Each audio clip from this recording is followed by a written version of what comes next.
Bueno, buenas tardes. Esta es la segunda jornada de estas, de las séptimas, el segundo día de las séptimas jornadas de estrategias de comercio internacional. En este caso, que organiza el Centro de Estudio de Estrategia de la Facultad de Ciencias Económicas de Lomas, en esta aula muy linda que tenemos, en la aula 18. El día de ayer tuvimos la presencia de un empresario que su caso de su enseñanza de vida, su caso de superación, cómo termina exportando en los primeros de los países limítrofes. Hemos tenido un graduado nuestro que está trabajando hace muchos años como docente y consultor en Estados Unidos. Y hemos tenido también por Zoom la disertación de un diputado nacional de Uruguay hablándonos del Mercosur. En esta ocasión, en el primer bloque de esta segunda jornada de las séptimas de este año 2022, tenemos el grato, yo tengo el grato orgullo de presentar al señor Jorge Castro. El señor Castro es abogado, pero además es presidente del Instituto de Planeamiento Estratégico, es columnista de Clarín, es conferencista de temas internacionales, es un especialista en temas internacionales, especialmente sobre temas de China, Estados Unidos, Brasil. Es miembro del CAI también de... Soy miembro del CAI, comisión directiva. CAI es un think tank de los más prestigiosos de Latinoamérica, quizás uno de los primeros. Es un grupo de gente de primer nivel que habla de relaciones internacionales. Y no cualquier persona miembro directivo de CARI. Miembros de CARI nos han visitado. Y debo decir también que yo soy un especial seguidor y admirador del trabajo que hace el señor Jorge Castro, a quien tuve la oportunidad de decírselo personalmente y hasta preguntarle, pero Jorge, ¿de dónde saca tanta información? Porque es sorprendente. Son simplemente trabajar y estudiar durante 40 años y seguir, y me mencionó una enorme lista de lugares de fuentes de información. Digo, ahora entendí por qué. Y le agradezco, Jorge, enormemente porque también de Capital y venir a Cruce de Lomas, nuestro querido Cruce de Lomas, no está a la vuelta de la casa de nadie, de los que viven en la ciudad de Buenos Aires. El señor Castro nos va a hablar de la guerra de Ucrania y las 3 crisis mundiales. A posteriori, Jorge, como usted termine su disertación, los chicos van a hacer preguntas, consultas. Bueno. Muy bien, así que les cedo la palabra. Bueno, muchas gracias. Bueno, buenas tardes a todos. Agradezco ante todo a la Facultad de Ciencias Económicas de la Universidad Nacional de Lomas de Zamora, que me permite estar acá en esta institución tan prestigiosa. Quiero presentarles algunas ideas, ciertas informaciones, sobre el tema central de la época, que es la combinación entre la guerra de Ucrania, desatada a partir de la invasión de Rusia a Ucrania el 24 de febrero de este año, más las sanciones comerciales, financieras, impuestas a Rusia por los Estados Unidos, la Unión Europea y Gran Bretaña. Esto significa que la importancia mundial de esta combinación, guerra de Ucrania, sanciones internacionales a Rusia impuestas por los Estados Unidos, la Unión Europea y el Reino Unido, es lo que ha desatado 3 crisis mundiales, lo que significa que va más allá su importancia en el mundo que la que surge simplemente del cotejo de fuerzas materiales que se puede realizar entre Rusia y Ucrania.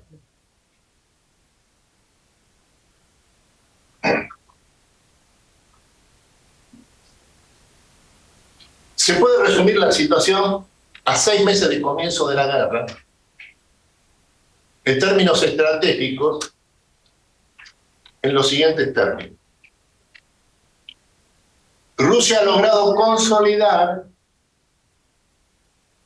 su control, su dominio, sobre toda la zona del sur-este de Ucrania, que es donde la población, el más del 80%, es de lengua y de identidad rusa.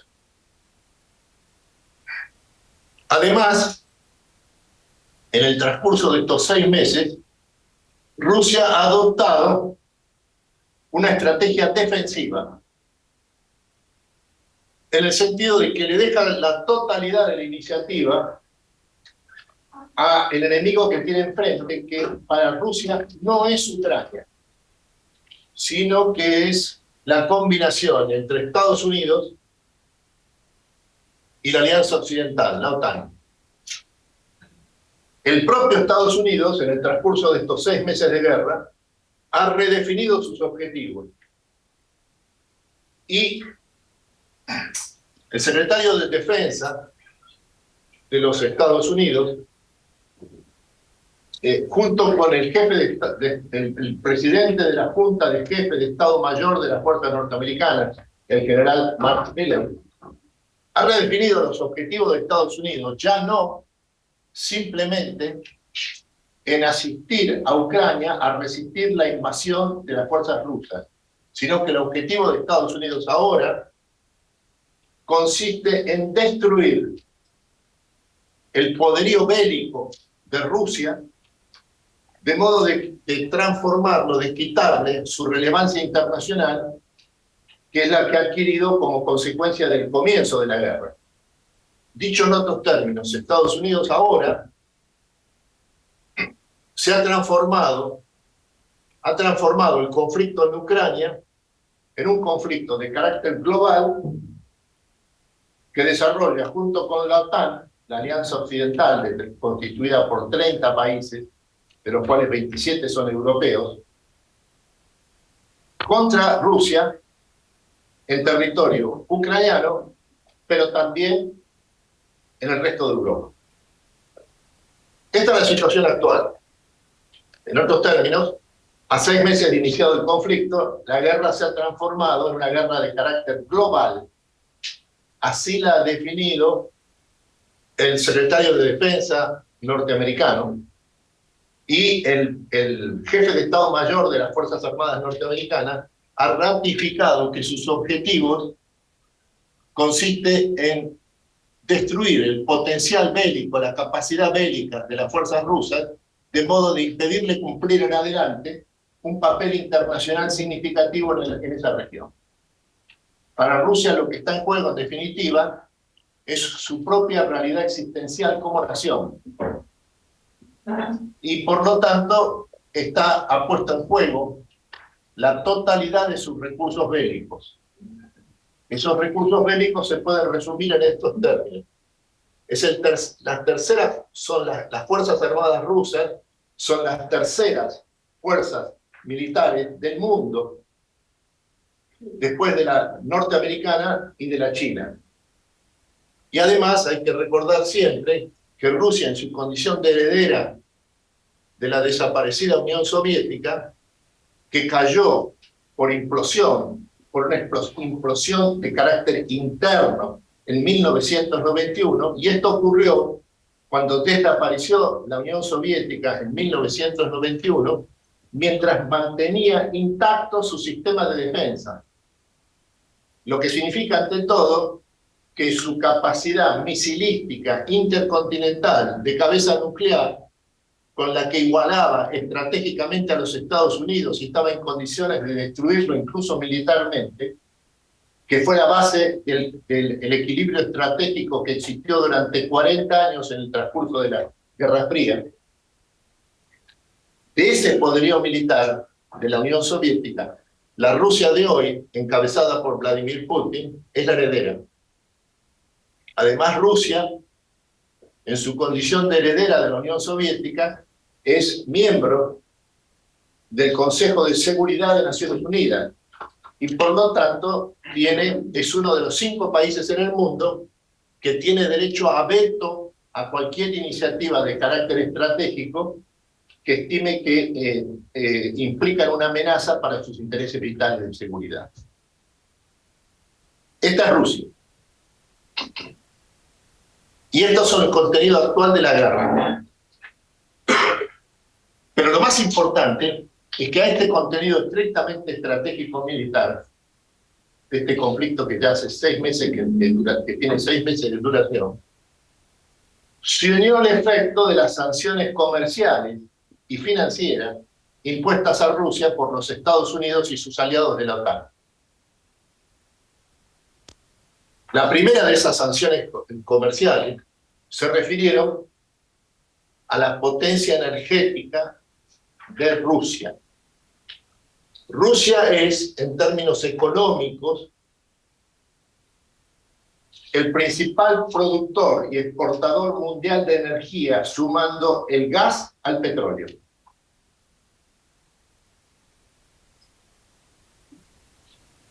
En su condición de gran país petrolero y gasífero, en el momento en que estalló la guerra por la invasión del 24 de febrero, el total de reservas del Banco Central de Moscú ascendía a 658.000 millones de dólares.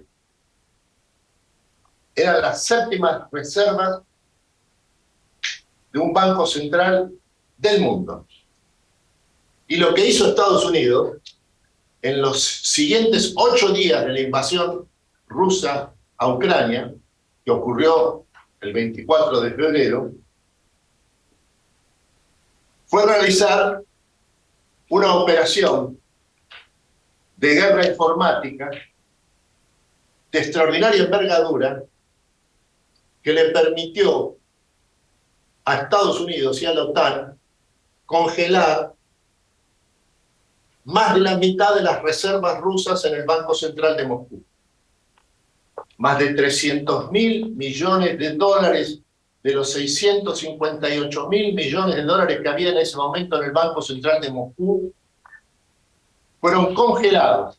Esto es, fueron extraídos del control del Estado ruso y colocados a disposición de los Estados Unidos en un acto fenomenal de hackeo informático internacional notablemente efectivo, que reveló además que la base del poder norteamericano no es el poder ni militar, no es el poder económico, sino que es ante todo la hegemonía mundial irrestricta que tienen los Estados Unidos sobre la divisa de la economía mundial, que es el dólar estadounidense.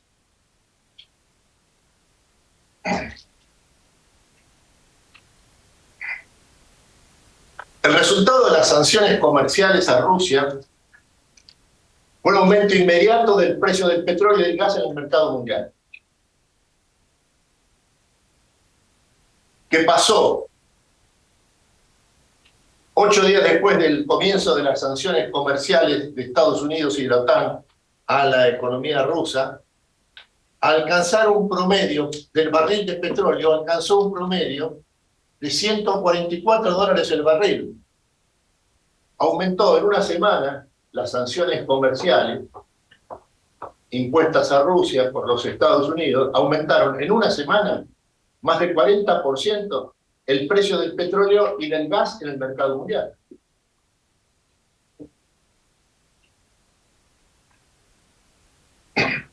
Esto afectó de inmediato a la economía europea, sobre todo al principal país en términos económicos de Europa, que es Alemania.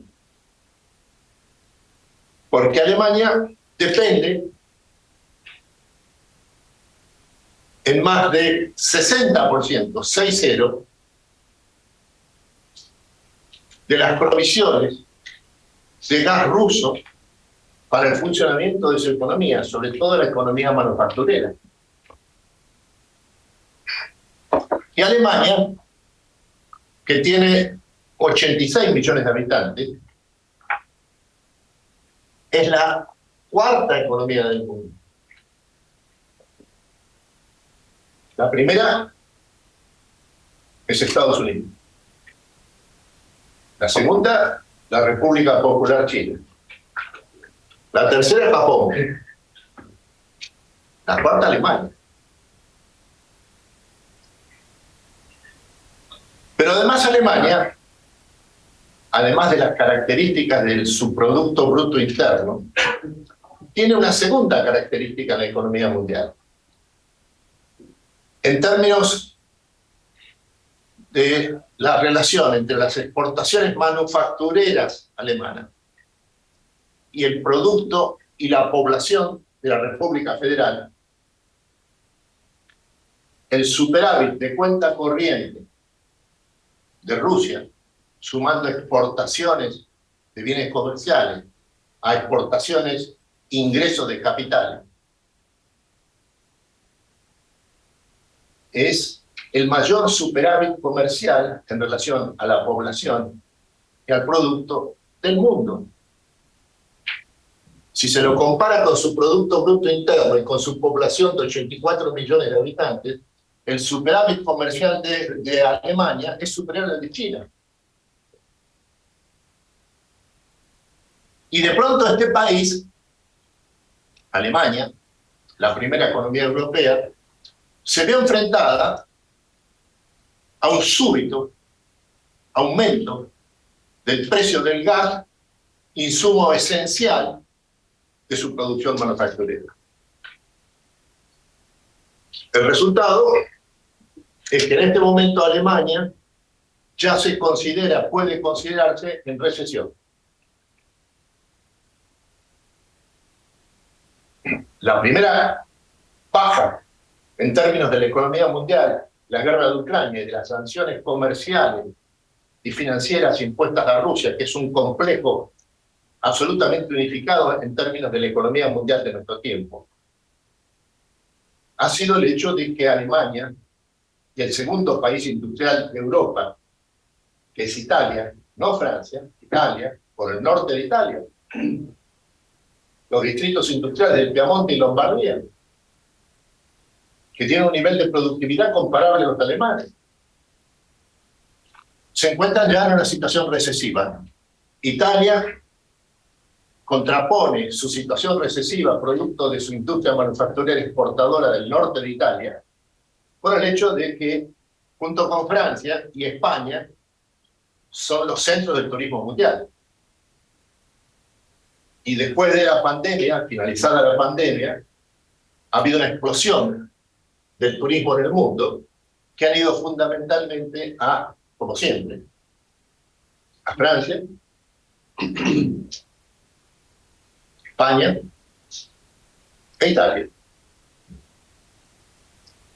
Pero no es el caso de Alemania. Alemania está en recesión porque el costo del precio de la energía, que es el insumo principal de la competitividad alemana manufacturera, ha aumentado más de 40% en una semana.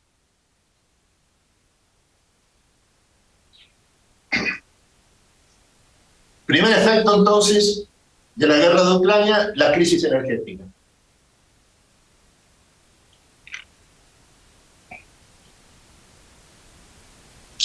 Segundo efecto, la crisis alimentaria. El cálculo que hay que hacer es que, sumando la producción de trigo de Rusia y Ucrania, que históricamente y en términos macroeconómicos son una unidad productiva,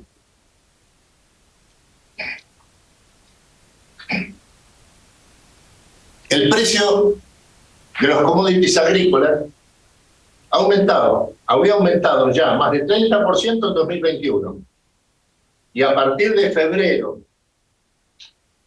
de 2022, invasión de Rusia a Ucrania, el precio de los commodities agrícolas ha aumentado más de 100%. Y al mismo tiempo, la producción y exportaciones de trigo y de maíz, pero fundamentalmente de trigo, de Rusia y Ucrania, como efecto de la guerra, han desaparecido, al menos temporariamente, del mercado mundial. Esto se ha manifestado a través de un doble fenómeno. Por un lado, el precio récord de los commodities agrícolas en el mundo, que beneficia a todos los grandes productores de agroalimentos en el sistema mundial, por ejemplo, a la Argentina. Y por el otro, el hecho de que la provisión de trigo de Rusia a Ucrania era la base de la alimentación de todo el norte de África y de gran parte de los países del África subsahariana. Y en el norte de África y Medio Oriente, sobre todo era la base de sustentación de Egipto.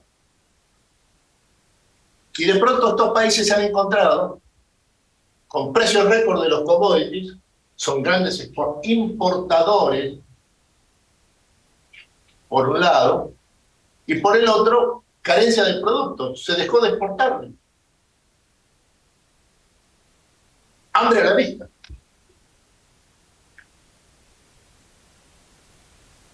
Lo cual es en estos países del norte de África y de África subsahariana, encabezados por Egipto, es sinónimo de orden público. Los regímenes políticos se mantienen o caen en la medida en que hay o no hay pan en sus mesas. Esto es, hay o no hay trigo importado proveniente de Rusia y de Ucrania. Y ahora la producción de trigo de Rusia y Ucrania ha cesado, ha desaparecido del mercado mundial, al menos por una temporada.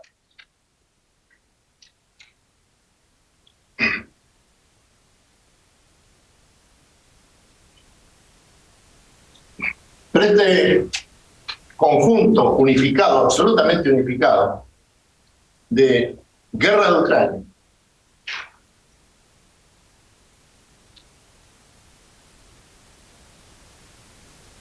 sanciones comerciales y financieras impuestas a Rusia por los Estados Unidos y la OTAN, ha desatado, además, una tercera crisis mundial, que en términos de la economía mundial es probablemente la más grave, que ha desatado una crisis inflacionaria en todos los países avanzados, encabezados por los Estados Unidos.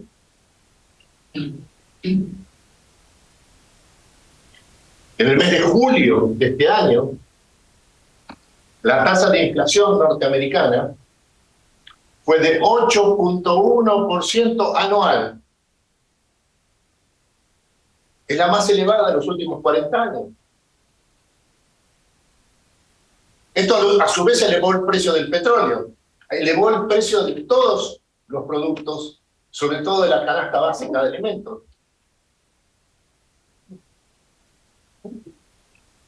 En julio de este año, el galón de gasolina, un galón son 3.7 litros de gasolina.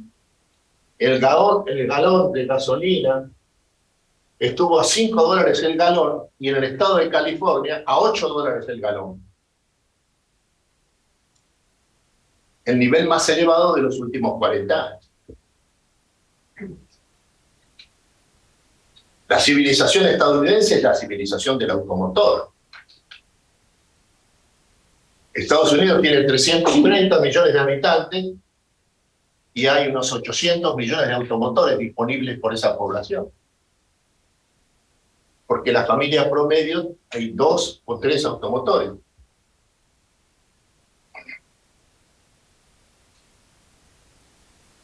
es Estados Unidos.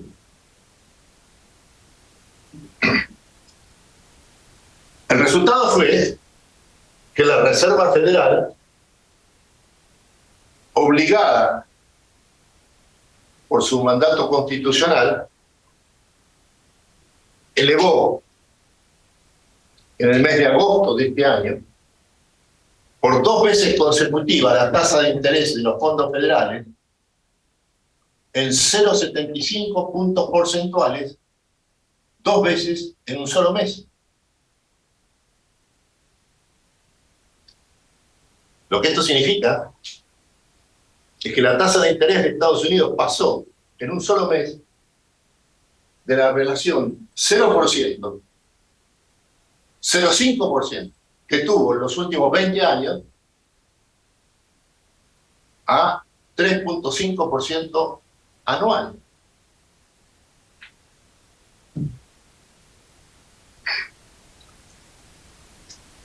Lo mismo sucedió entre los países de Europa. La tasa de inflación del Reino Unido, esto fue uno de los motivos de la crisis que llevó a la remoción de Boris Johnson. La tasa de inflación en el Reino Unido llegó a 9,1% anual. Y la estimación del Banco de Inglaterra, que es el Banco Central Británico, es que este año, al concluir el año, la tasa de inflación en Gran Bretaña se orienta hacia el 13% en el año.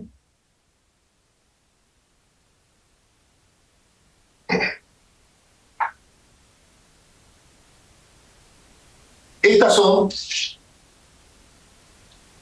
las 3 crisis mundiales que ha desatado este combo unificado, esta combinación unificada de la guerra de Ucrania y más las sanciones comerciales impuestas a Rusia por los Estados Unidos y la OTAN. Con esta situación paradójica que conviene tener presente siempre, y es lo que en realidad debe ser la premisa de análisis de la actual situación internacional, es que Rusia es el primer productor y exportador mundial de energía, sumando gas y petróleo, del sistema internacional actual.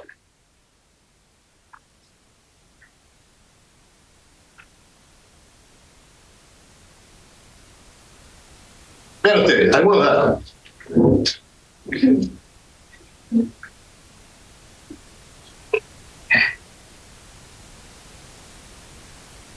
Dice Nietzsche, los hechos tienen su propia doctrina. Descrean de las ideologías.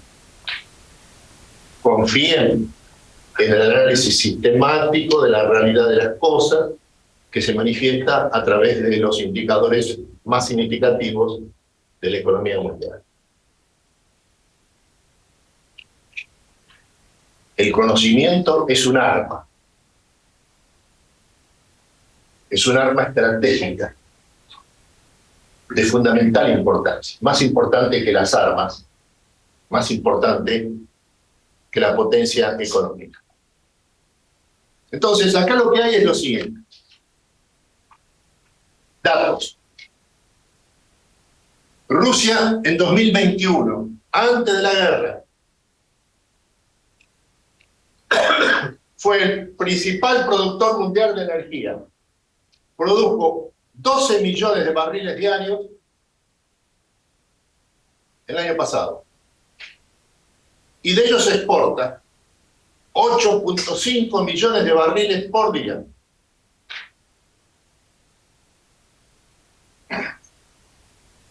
En mayo de este año, la guerra comenzó en febrero, Rusia exportó a Europa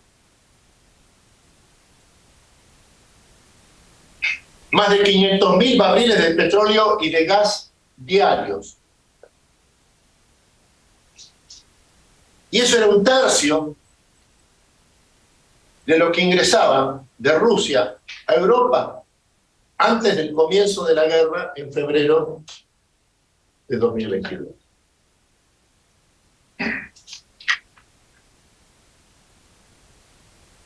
Siempre conviene tomar en cuenta en el análisis político, económico, estratégico, lo único que importa verdaderamente es el carácter específico, intransferible, propio del fenómeno que se estudia.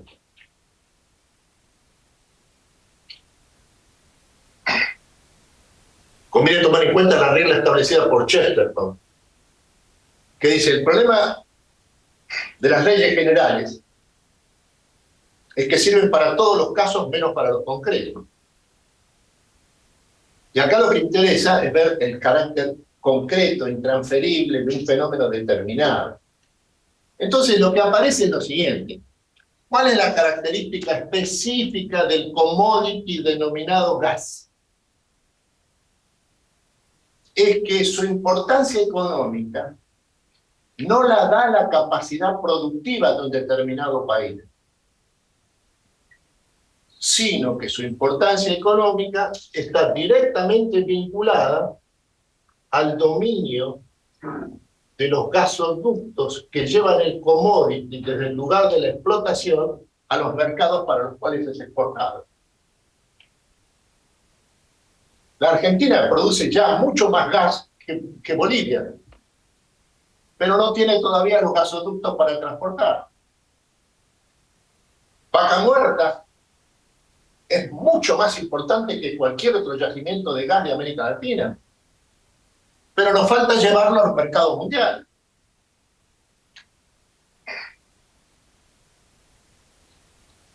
¿Y qué es en este sentido Rusia? La empresa rusa, que es la mayor productora de gas de Rusia y del mundo, es Gazprom.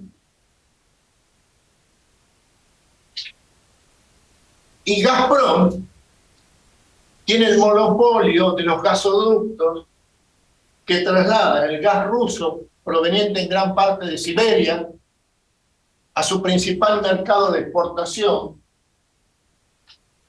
que es el mercado europeo, primordialmente el de la tercera potencia manufacturera del mundo, que es Alemania. Cuando se señala que hay una dependencia de la producción manufacturera alemana del gas ruso, no se está haciendo una crítica, se está describiendo un hecho. Más del 60% de la provisión de gas que hace al mantenimiento de la demanda de gas de Alemania proviene de fuentes rusas. El milagro alemán, como principal país exportador del mundo en materia manufacturera, se debe fundamentalmente al hecho de que el insumo fundamental de esa producción alemana, a partir del milagro alemán en la década del 60, ha sido la provisión de un insumo gasífero proveniente de Rusia, barato y seguro. Sin eso no habría competitividad alemana en el mundo.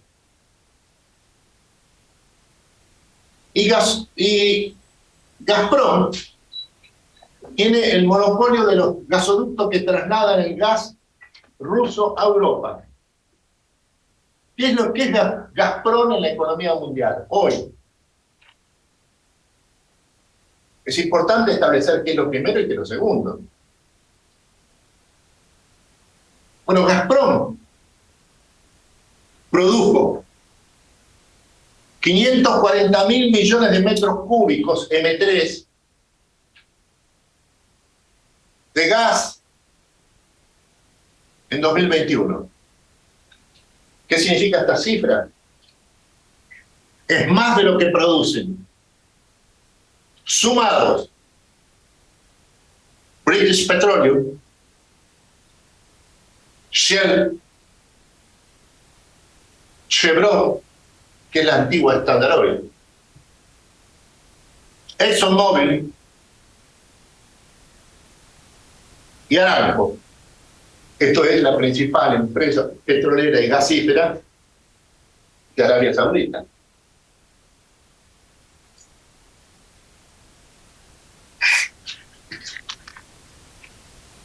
Esta es la situación estratégica actual en relación al insumo básico que mantiene en funcionamiento la economía europea, que es el gas ruso. Y ahora Gazprom le acaba de informar a sus clientes europeos que va a disminuir hasta cesar la prohibición de gas ruso a la economía europea cuando el verano se termina y comienza el invierno en Europa. Por eso esto es una guerra que por un lado se combate en un espacio determinado, que es esencialmente el sudeste de Ucrania, donde Rusia ha consolidado su dominio en las zonas de lengua rusa situadas sobre el Mar Negro y el Mar de Azov.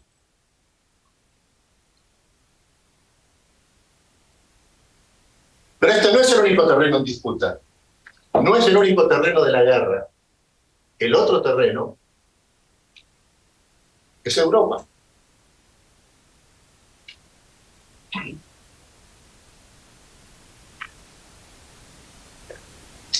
De modo que se puede asegurar, teniendo en cuenta siempre que en el análisis estratégico lo esencial no es lo militar, sino lo político, que se aproxima en los próximos meses una etapa de definición en materia política, geopolítica, de los países europeos en relación a la hegemonía norteamericana y por lo tanto al restablecimiento no de las negociaciones con Rusia. Y es esto lo que está en juego.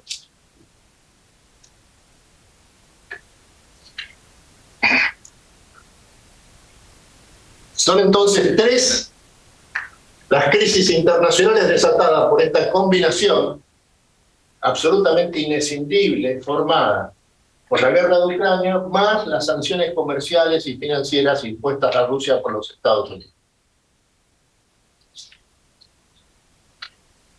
Pero en realidad esta no es la crisis más importante.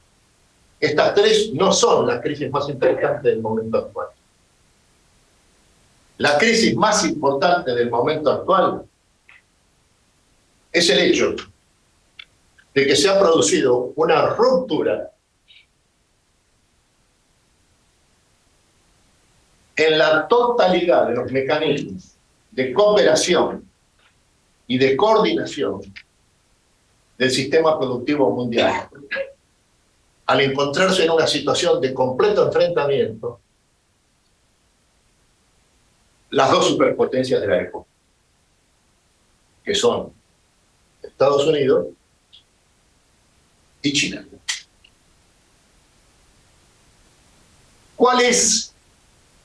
¿Qué es en términos económicos la economía mundial del siglo XXI? La economía global del siglo XXI,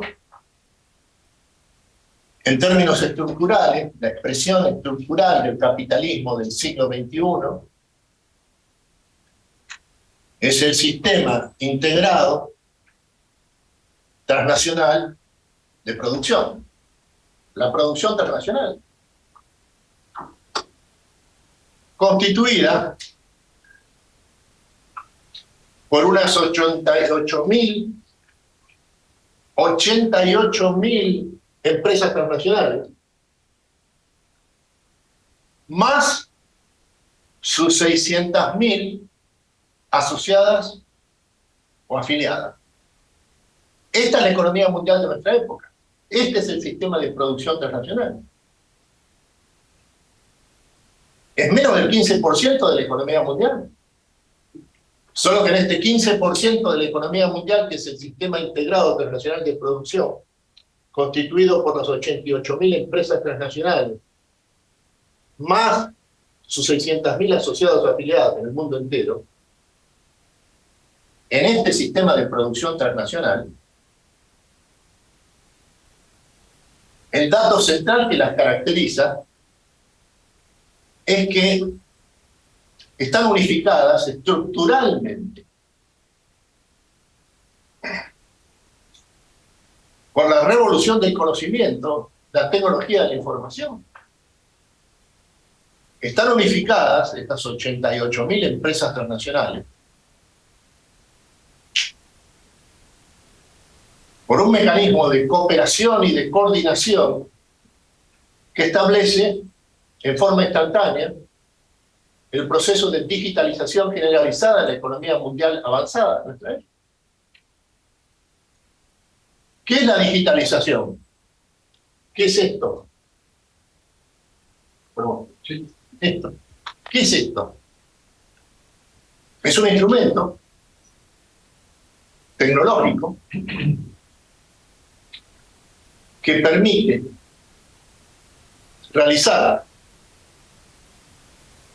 tomar decisiones estratégicas en tiempo real, instantáneamente, a escala global. Con este aparatito se pueden definir las pautas de productividad de las empresas Toyota en el mundo.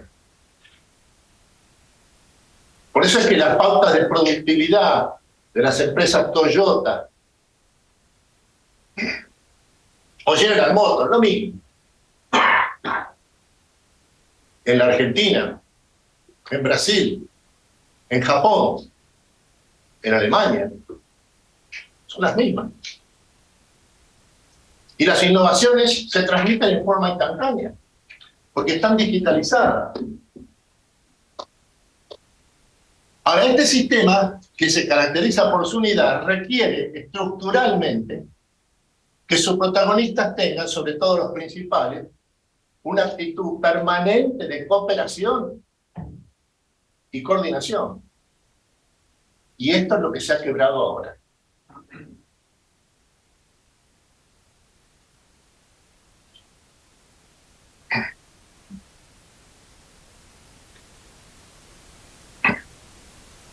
Hace un mes, aproximadamente, la presidenta de la Cámara de Representantes norteamericana, Nancy Pelosi, viajó a la isla de Taiwán en contra de los repetidos pedidos de la República Popular, que consideraba esa visita una provocación y un atentado a sus intereses estratégicos de carácter existencial, que hacen a la integridad y a la unidad de la nación china.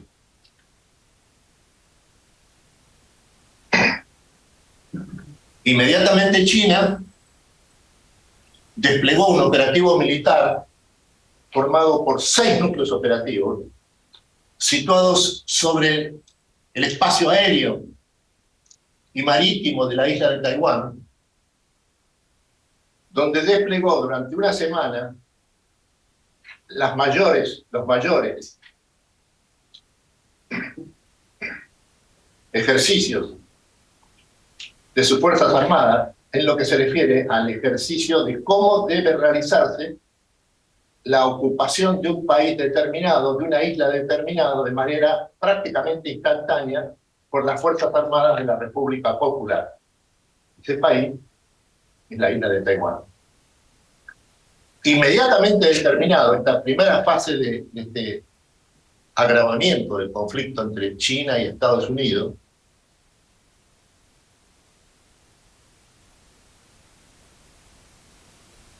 el gobierno de Beijing le informó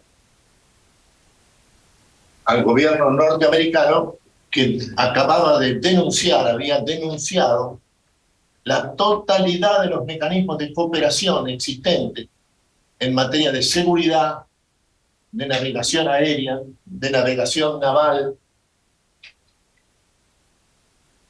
en materia climática con los Estados Unidos. En este momento no hay ningún mecanismo de cooperación entre las dos superpotencias en ningún plano y en ningún aspecto. Esta es la ruptura de fondo que se ha producido en el sistema capitalista de nuestra época, sinónimo de este mecanismo de producción transnacional, que es el sistema integrado transnacional de producción. ¿Paramos acá? Sí, señor. Me gustaría que todos vayan pensando o levantando la manito para hacer alguna pregunta y aprovechar la presencia de Jorge. Pero yo tengo algunas preguntas que fui anotando, así que me tomo yo la atribución, ya que nadie puede decir lo contrario. Cuando una mínima referencia, cuando Jorge decía que la dependencia que hay de Alemania, ¿no?, con respecto al gas que viene de Rusia, hay otra cuestión muy simple y sencilla, es que fácilmente o graciosamente no se puede suplantar ese gas que viene de Siberia a Alemania, porque son yacimientos, ¿no?, están debajo de la tierra, no se puede fabricar graciosamente, ¿no?, artificialmente esos productos, por lo cual se sabe que hay X cantidad de años de yacimientos que se puede extraer para mandar de punto A a punto B. Ahora, en la medida que Rusia diga, bueno, cierra un poquito el grifo ahora que viene el invierno, Alemania además, que no tiene de dónde sacar ese gas, sino que de otros lugares donde hay producción de energía, ya hay contratos firmados por muchos años. Entonces, hay que cumplir con esos contratos. Eso hace a la dependencia y el sentido del poder de esta variable que es la energía, ¿no? Lo que hace más grave toda la situación. Me gustaría, Jorge, que usted comentara lo que nos comentó un ratito antes en esta charla más privada en el Consejo Académico, con respecto a la inversión de esta empresa que quiere hacer en Argentina por 10.000 millones de dólares. Bueno, esto ocurrió la semana pasada. Yo siempre recomiendo, en general, procuro no hacer recomendaciones porque son absolutamente inútiles, ¿no? Pero siempre les recomiendo a los estudiantes, cualquiera sea su edad, cualquiera sea su nivel de formación, que ante todo lean los diarios, por favor. Los especialistas de alto nivel, capaces de devorar textos enormemente complejos, que no leen los diarios, descrean de ellos.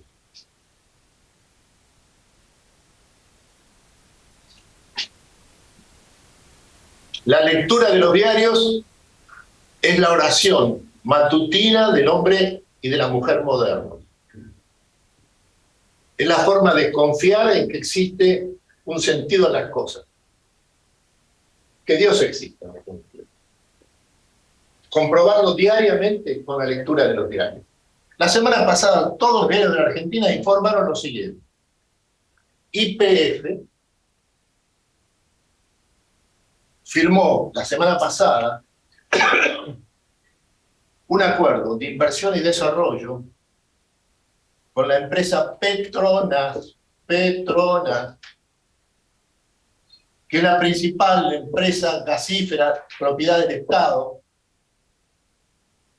gasífera y petrolera, de Malasia.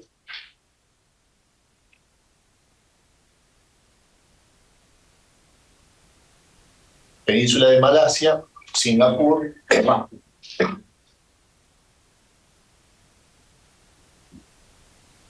para construir en la Argentina que puede ser tanto, se está discutiendo, tanto en Bahía Blanca como en la provincia de Río Negro, probablemente San Antonio Oeste, una planta de producción de gas líquido proveniente de Vaca Muerta, Cuenca Neuquina, por una inversión de 10.000 millones de dólares.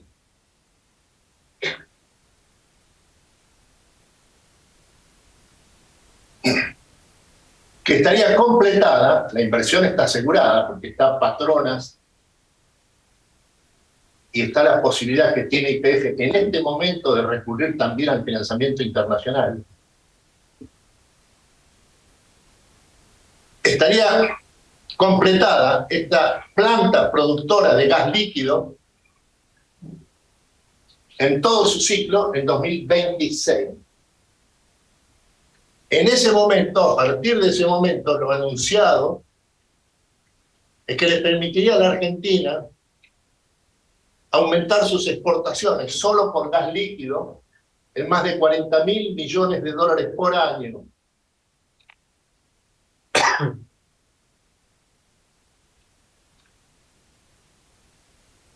En la misma semana, los diarios informaron que las provincias de Jujuy, Salta y Catamarca habían firmado un acuerdo con una empresa gasífera y petrolera china para realizar una inversión de 4.000 millones de dólares en litio. ¿Qué significa 4.000 millones de dólares de inversión en litio? Es la mayor inversión en este momento en litio del sistema mundial. Que estamos en el triángulo del litio. Estamos en el triángulo del litio, pero vinieron las inversiones.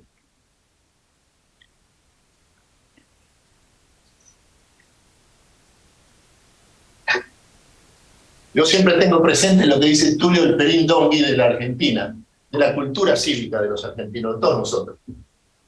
Dice que la cultura cívica de los argentinos, dice Tulio Elperín Dongui, es maníaco-depresiva. 2 horas de euforia, 14 de depresión. En las 2 horas de euforia aparece rápidamente lo siguiente.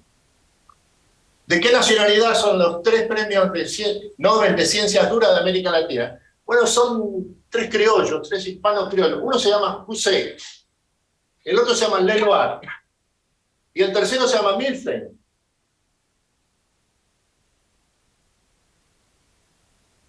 El actual Papa se llama Bergoglio y nació en Flores. Sí, es el mismo. Messi, como todo el mundo sabe,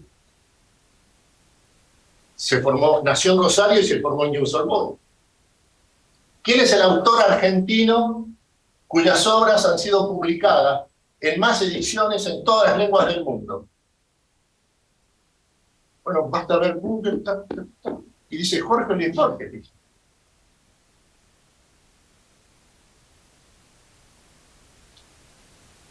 Esas son las 2 horas de euforia. Después viene la depresión. Los jóvenes argentinos abandonan el país en masa.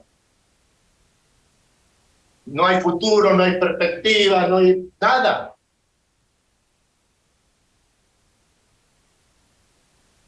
Dicho de otra manera, no hay que tomar a los argentinos al pie de la letra, ni en la etapa de euforia, ni en la de depresión. Lo que conviene es estar informado leyendo los diarios.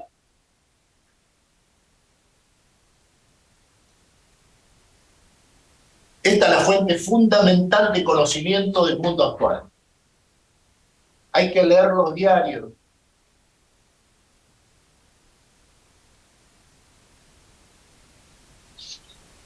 Pregunta, niños y niñas. Por favor. 2 cosas quería preguntarle. Una, si ya le impusieron que tiene que pagar sanciones. Si no las paga, ¿qué pasa, Rusia, con el mundo? Y si el mundo lo utiliza esas sanciones para terminar la guerra. Tiene embargado la mitad de sus reservas del Banco Central. Ya, a los 8 días del comienzo de la guerra, Estados Unidos realizó una operación de hackeo internacional de primera envergadura, exitoso. La paradoja es que al mismo tiempo el aumento del precio del petróleo hace que los términos de intercambio de Rusia, esto es la relación que existe entre el precio de las exportaciones versus el precio de las importaciones, en el momento actual, debido al precio del petróleo ocasionado por las sanciones impuestas a Rusia por los Estados Unidos, son las mejores de su historia. Nunca ha tenido más dólares que en este momento el Banco Central de Rusia.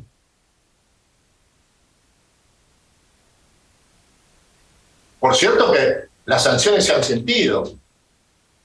Las empresas, gran parte de las empresas occidentales se han ido. Los términos de intercambio de Rusia son los más favorables de toda su historia, al mismo tiempo. ¿Otra pregunta? Por favor. Perdón, lo que había preguntado al joven. ¿Quiere decir que ese mecanismo que ha utilizado, que ha pretendido utilizar Rusia de la transferencia, excluyendo al dólar, en el cual China en algunos momentos se asoció, por lo menos públicamente, y que dicen que Italia lo ha tenido que respetar, ese mecanismo de reemplazar al dólar, ¿es efectivo? ¿Ha sido efectivo? ¿Le es necesario? ¿No le es necesario a Rusia? Mire, lo que ha habido es una transferencia de clientes, de destino de las exportaciones. Lo que Europa ha dejado de comprar se ha multiplicado por las compras que le ha realizado al mismo tiempo China e India. Además, el precio del petróleo ruso que se exporta es 30% inferior al precio que tiene el petróleo ruso en las exportaciones a Europa. De modo que China e India están comprando cada vez más petróleo ruso y más gas ruso. Lo que le falta son gasoductos. Están construyendo en forma acelerada 2 gasoductos para llevarla a China, con capitales chinos, para llevar la producción de gas de Siberia al mercado chino. Pero eso lleva su tiempo. Si esos gasoductos existieran, China compraría todo más. Toda la producción europea la compraría directamente China e India. En el mundo de hoy, de la economía mundial absolutamente integrada en nuestra época, lo cuantitativo tiene un valor cualitativo. China es la segunda economía del mundo. Es el primer exportador e importador mundial. Es la primera potencia comercial del mundo por encima de Estados Unidos. Y la India, que tiene 300 millones de pobres e indigentes, como tiene 1.400 millones de habitantes y un sector de servicios a la alta tecnología de enorme importancia, constituido por unos 6 millones de personas, en el año 2025 va a ser la tercera economía del mundo, por encima de Japón. Y quizá la primera población del mundo. Y quizá la primera población del mundo, por encima de China. Acá hay que el mundo va a ser unipolar, hay que quitarle el término va a ser, porque hay que decir, el mundo ya es multipolar. Está explicitando esta nueva estructura multipolar del sistema mundial. Estados Unidos todavía no se ha enterado, o si se ha enterado prefiero no reconocerlo, pero no importa, la realidad siempre se impone. La realidad siempre tiene razón.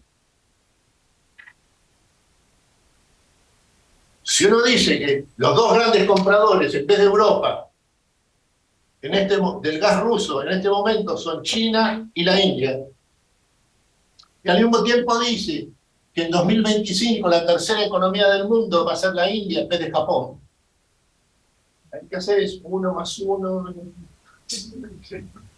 No, la gente no. Para el análisis político, la gente muy inteligente no va a ningún lado. Porque la gente muy inteligente en materia de análisis político tiende a la complejidad. Y el análisis político, económico, estratégico tiende a la simplificación. Todo lo contrario.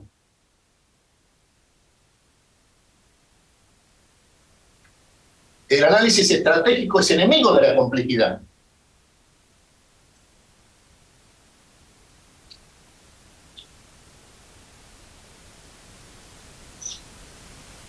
Hacemos una última pregunta. Señor. Una preguntita. Con lo que está pasando en Estados Unidos al comienzo del año, este año, estuvo a punto de llegar al default. ¿Perdón? A punto de llegar al default el tema de la Reserva Federal de Estados Unidos, que iba a llegar a tener más inflación. ¿Pueden volver a tener más inflación el año que viene? Sí, mire, está de juego la decisión tomada por la Reserva Federal de aumentar sistemáticamente la tasa de interés para combatir precisamente la altísima inflación que tiene en el momento actual. ¿Cuál es el inconveniente de esto? Que con una tasa de inflación que tiene como promedio, como piso, en los últimos 3 meses, un nivel de 8-9% anual, la tasa de interés de la Reserva Federal tiene que ser superior a la tasa de inflación para poder abatirla. Una tasa de interés de la Reserva Federal superior a la tasa de inflación en Estados Unidos, capaz de abatir esa inflación, implica por seguridad la recesión en la economía norteamericana. ¿Puede llegar a ser una crisis como los 30, algo parecido así? Mire, el 30 pasó. Yo lo que le digo es el momento actual. Esto sucede cuando la diferencia que hay entre la demanda de la fuerza de trabajo en Estados Unidos y la provisión de la fuerza de trabajo norteamericana es de 10 millones de trabajadores, mejor dicho, es de 10 millones de empleos que no pueden ser cubiertos por el sistema norteamericano porque no hay la gente suficientemente capacitada para cubrirlos. En Estados Unidos hoy se crea más empleo que los que existen desocupados. En Estados Unidos no es que haya pleno empleo. En un sentido estricto hay sobreempleo. Hay más empleo que desocupados.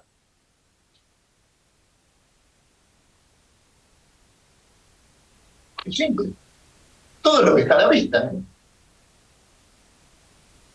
En materia de análisis político, económico, estratégico, lo que está oculto no tiene importancia, ¿eh? Lo fundamental es lo que está a la vista, lo que se ve. Es un sistema común ampliado.